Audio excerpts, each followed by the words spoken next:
সেইদিনাখন আকাশত বিজুলী গৰজি আছিল।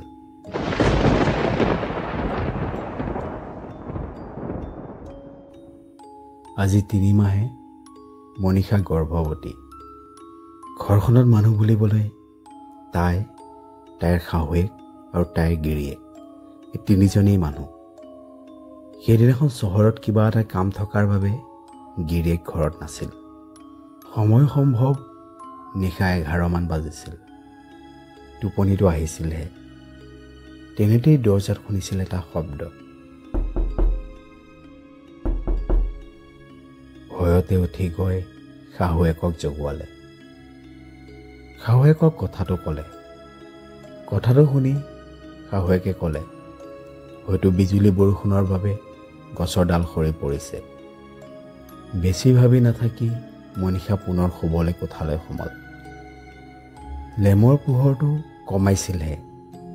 এইবাৰ খিৰিকীত শুনিছিল এটা শব্দ। খিৰিকীৰ সেই শব্দৰ লগে লগে যে তাইৰ কাণত পৰিছিল কাৰোবাৰ পায়েলৰ শব্দ।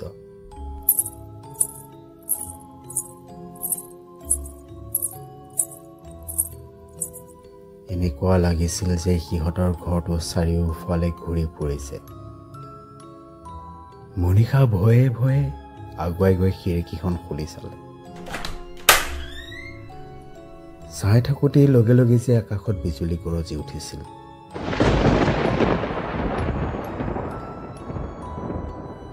সেই বিজুলীৰ পোহৰত সিহঁতৰ বাৰান্দাত দেখিছিল এগৰাকী মানুহ।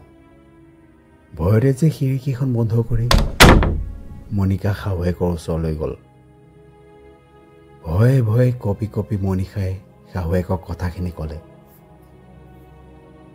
শাহুৱেকৰ তেতিয়া আৰু বুজিব বাকী নাথাকিল। সেয়া আছিল যখিনী, যি মনীষাৰ গৰ্ভত থকা সন্তানৰ বাবে আহিছিল।